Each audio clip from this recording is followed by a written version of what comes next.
हुजूर मस्जिद नबवी से बाहर निकलते हैं तो आगे हजरत उमर व अबू बकर रज़ी अल्लाह ताला अन्हुमा खड़े हैं। चेहरे के ऊपर अजीब उदासी है। कहा, उमर अबू बकर इस वक्त क्यों खड़े हो? अर्ज की, हुजूर भूख ने घर में टिकने नहीं दिया। हमने चाहा हुजूर का चेहरा देख लें तो कुछ प्यास बुझ जाए, कुछ भूख मिट जाए। हुजूर ने फरमाया, मेरा हाल भी यही है। जिस चीज ने तुझे घरों से निकाला है वही चीज मुझे घर से निकाल लाई है। चलते हुए हजरत अबू अय्यूब अंसारी के घर के करीब से गुजरे।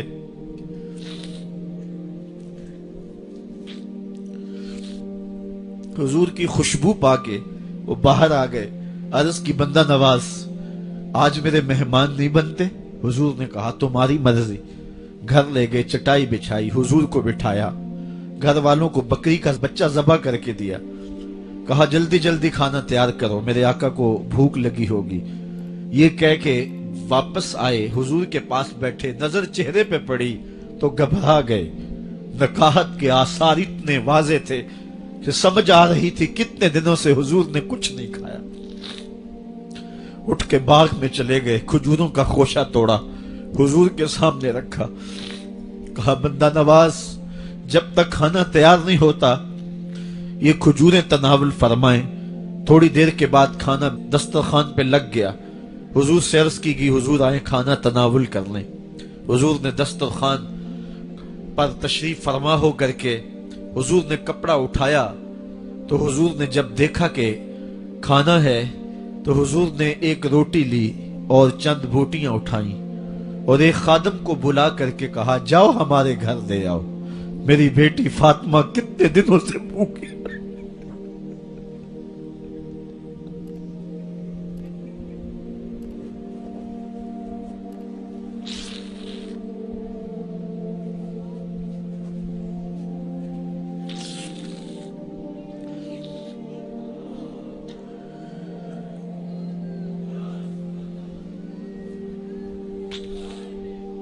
कहा, जाओ हमारे घर दे आओ, मेरी फातिमा कितने दिनों से भूखी बैठी हुई है। माल के कौनैन हैं, गोपास कुछ रखते नहीं, दो जहां की नेमतें हैं उनके खाली हाथ में। आपको पता होगा कि जब मेरे रसूल का इंतकाल हुआ है, हुजूर का विसाल हुआ है, तो हुजूर की एक ज़रा एक यहूदी के घर में गिरवी रखी हुई थी। हुजूर ने ज़रा रख करके उससे कर्ज लिया हुआ था। ये इस्लाम की गुर्बत की कहानी है और फिर अल्लाह ने इस्लाम को अमारत के रंग भी दिए। आओ तुम्हें कहानी सुनाऊं। हजरत अदी बिन हातम रिवायत करते हैं, सही बुखारी में रिवायत है। ये हातम ताई के बेटे हैं। कहते हैं, मैं हुजूर की खिदमत में हाजिर हुआ। एक शख्स आया, कहने लगा, हुजूर गुर्बत ने मेरा बुरा हाल कर दिया है। और उसने शिकायत की गुर्बत की, पसमानदगी की और अपनी मुआशी बदहाली की। फिर एक शख्स आया, कहने लगा, हुजूर मेरे पास दौलत तो है लेकिन मैंने जिस मंजिल पे जाना है रास्ता पुरखतर है, तो मेरे लिए क्या हुक्म है कि मैं कैसे रास्ता तय करूं। तो ये दो लोगों ने ये बातें की तो हजरत अदी कहते हैं कि हुजूर ने रूए सुखन मेरी जानब मोड़ा और मेरी जानब मुखातिब होके कहा, अदी तूने हीरा देखा है? अदी कहते हैं, मैंने अर्ज की, हुजूर देखा नहीं, सुना है। हीरा ये शहर है इराक का। तो हुजूर ने फरमाया, अदी तूने हीरा देखा है? मैंने कहा, नहीं हुजूर देखा नहीं, उसका तज़किरा सुना है। फरमाया, अदी अगर अल्लाह तुझे जिंदगी की मोहलत दे तो हीरा से एक खातून चलेगी, तू अपनी आंखों से देखेगा और मक्के तक पहुंचेगी और अल्लाह के घर काबा का तवाफ करेगी और उसको हीरा से लेकर के मक्के तक अल्लाह के अलावा किसी का डर नहीं होगा। कहते हैं कि मैंने दिल में कहा कि फिर बनु तय के डाकू मर गए होंगे जिन्होंने अरब के ऊपर रोब डाल रखा है, तो वो तो फिर खत्म हो गए होंगे।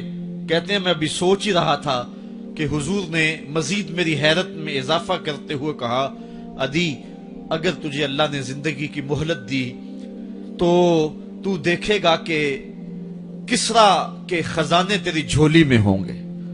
तो उस दौर की सुपर ताकत थी। मैंने कहा, हुजूर किसरा बिन हुरमस हुजूर ने फरमाया हाँ किसरा बिन हुरमज।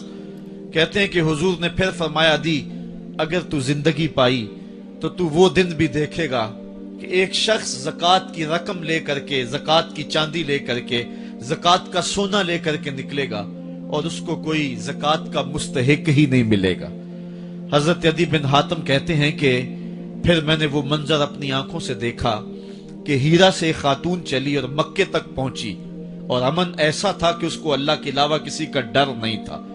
फिर वो लम्हे भी मैंने देखे कि किसरा बिन हुरमज के खजाने मस्जिद नबवी के बाहर पड़े हुए हैं। तो कहते हैं तीसरी चीज मैं देख ना सका और मैंने लोगों को कहा कि ये मैं तो नहीं देख सका, मेरी शायद जिंदगी वफा न करे, और अगर तुम्हारी जिंदगी वफा करे तो तुम देखना मेरे आका ने जो फरमाया था, दो बातें तो पूरी हो गई हैं और तीसरी बात तुम देख लोगे। हजरत यहया बिन सईद फरमाते हैं कि हजरत उमर बिन अब्दुल अजीज का जमाना था और उन्होंने मुझे अफ्रीका की जानब ज़कात वसूल करने के लिए भेजा। मैं वहां से ज़कात वसूल की और फिर मैं ज़कात लेने वाले मुस्तहकीन को ढूंढने लगा। तो कहते मुझे कोई मुस्तहिक ना मिला। फिर मैं गुलाम पकड़ता और उसके पैसे दे के उसको आजाद करवाता चला जाता।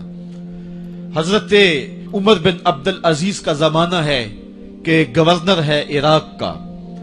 वो हजरत उमर बिन अब्दुल अजीज को लिखता है कि इतनी रकम है, इसका क्या करना है। तो उमर बिन अब्दुल अजीज कहते हैं रकम लेके यहां ना आना, वहां इराक के लोगों में बांट दो, जो ज़कात के मुस्तहिक हैं उनको तकसीम कर दो। तो गवर्नर लिखता है जो मुस्तहिक है उनको दे दी, अब कोई मुस्तहिक नहीं रहा तो मैं क्या करूं। तो हजरत उमर बिन अब्दुल अजीज कहते हैं जो मकरूज हैं उनका कर्ज उतार दो। तो कहते हैं कि हाँ कर्ज भी मैंने उतार दिया है, रकम फिर भी बच रही है, क्या करूं। तो हजरत उमर बिन अब्दुल अजीज ने फिर लिखा जो शख्स शादी करना चाहते हैं उनका हक मेहर अदा कर दो।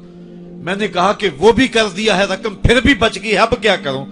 तो हजरत उमर बिन अब्दुल अजीज ने मुझे लिखा कि जो गैर मुस्लिम हैं जिन्होंने टैक्स दिया हुआ है, जितना टैक्स दिया है उससे दुगने पैसे उनको कर्जे में दे दो और उनको कहो जाओ इसका कारोबार करो, खेती बाड़ी करो, और साथ उन्हें यह भी कह देना कर्ज की फिक्र ना करना और ज्यादा इसमें परेशान ना होना, जब दे सकोगे दे देना। ये दौर भी फिर इस्लाम ने देखा और ये घड़ियां भी देखी जब चिथड़े पहने हुए थे, जब पैबंद लगे लिबास पहने थे, जब पेट में डालने के लुकमा भी नहीं था। अल्लाह का दीन उस वक्त भी गालिब था और जब गलियों के अंदर रेशम बिखरा हुआ होता था कोई उठाने वाला नहीं था, दीन उस वक्त भी गालिब था। दीन का गालिब होना या ना होना इसका ताल्लुक जो है वो मालो दौलत से नहीं है। इकबाल कहता है कि जवाल बंदाए मोमिन का बेजरी से नहीं, मोमिन का जवाल बेजरी से नहीं है बल्कि इसका सबब कोई और है। वो सबब ढूंढना है कि हम दुनिया में रुस्वा होके क्यों रह गए, हम जमाने के सामने तमाशा क्यों बन के रह गए। आज नबी की उम्मत पूरी कायनात में रुस्वा होके क्यों रह गई। आज हमारा तमाशा देखा जा रहा है, आज भूखे कुत्तों को हमारी बेटियों और बहनों के ऊपर छोड़ा जा रहा है और उसका तमाशा देखा जा रहा है। क्या हमने ये दिन भी देखने थे। हमने सुराग लगाना है। दौलत की किल्लत और कसरत ये सानवी चीजें हैं। हमने तारीख में देखा है हम कभी माली तौर पे कमजोर थे, रुस्वा नहीं हुए हैं। माल ज्यादा हो गया, रुस्वा नहीं हुए हैं। रसवाई के सबब कोई और हैं। आइए तुम्हें कहा